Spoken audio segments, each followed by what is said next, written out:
Assalamualaikum warahmatullahi wabarakatuh. Salam guru penggerak. Sintesis berbagai materi, pemimpin dalam pengelolaan sumber daya oleh Sri Nuraini, CGP Angkatan 1, Kabupaten Temanggung. Sekolah sebagai ekosistem. Jika diibaratkan sebagai sebuah ekosistem, sekolah adalah sebuah bentuk interaksi antara faktor biotik dan abiotik. Faktor-faktor biotik diantaranya murid, kepala sekolah, guru, staf atau tenaga kependidikan, pengawas sekolah, orang tua, masyarakat sekitar sekolah. Faktor abiotik adalah keuangan, sarana dan prasarana. Pendekatan berbasis kekurangan atau masalah dan pendekatan berbasis aset atau kekuatan. Perbedaannya yaitu pendekatan berbasis kekurangan atau masalah, deficit based thinking. 1. Fokus pada masalah atau isu. 2. Berkutat pada masalah utama. 3. Mengidentifikasi kebutuhan dan kekurangan. Selalu bertanya apa yang kurang. 4. Fokus mencari bantuan dari sponsor atau institusi lain. 5. Merancang program atau proyek untuk menyelesaikan masalah. 6. Mengatur kelompok yang dapat melaksanakan proyek. Sedangkan pendekatan berbasis aset atau kekuatan, asset based thinking. 1.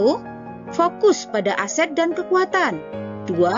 Membayangkan masa depan. 3. Berpikir tentang kesuksesan yang telah diraih dan kekuatan untuk mencapai kesuksesan tersebut. 4. Mengorganisasikan kompetensi dan sumber daya. 5. Merancang sebuah rencana berdasarkan visi dan kekuatan. 6. Melaksanakan rencana aksi yang sudah diprogram. Sebagai pemimpin pembelajaran dalam pengelolaan sumber daya di sekolah, kita sebaiknya menggunakan pendekatan pengembangan komunitas berbasis aset yang menekankan kepada kemandirian dari suatu komunitas untuk dapat menyelesaikan tantangan yang dihadapinya dengan bermodalkan kekuatan dan potensi yang ada di dalam komunitas sekolah. Dengan demikian, hasil yang diharapkan akan lebih berkelanjutan dengan melihat mengidentifikasi kekuatan aset atau sumber daya yang ada di sekolah. 7 aset utama atau sumber daya yang ada di sekolah. 1. Modal manusia. 2. Modal fisik. 3. Modal sosial. 4. Modal lingkungan atau alam. 5. Modal finansial. 6. Modal politik.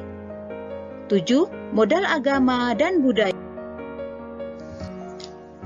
Contoh hubungan pengelolaan sumber daya yang tepat akan membantu proses pembelajaran murid menjadi lebih berkualitas.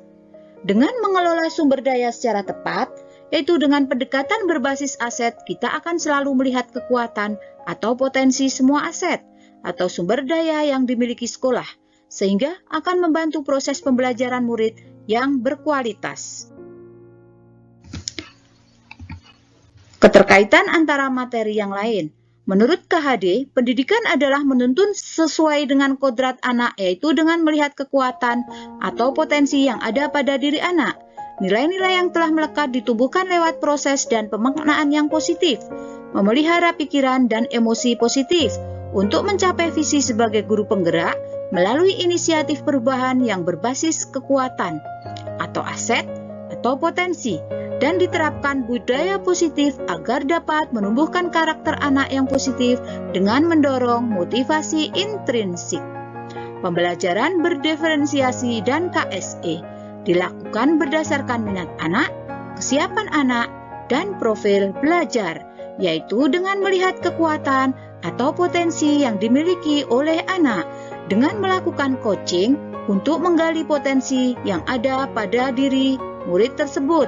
Dengan pengambilan keputusan juga harus memperhatikan hal-hal yang positif. Dari materi modul 1.1 sampai dengan modul 3.2, semua saling berhubungan, yaitu dengan melakukan pendekatan berbasis kekuatan.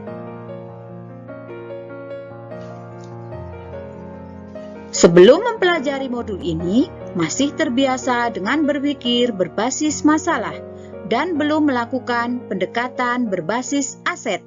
Mulai sekarang harus dirubah mindset kita untuk selalu berpikir positif dan menggunakan kekuatan dan potensi yang ada.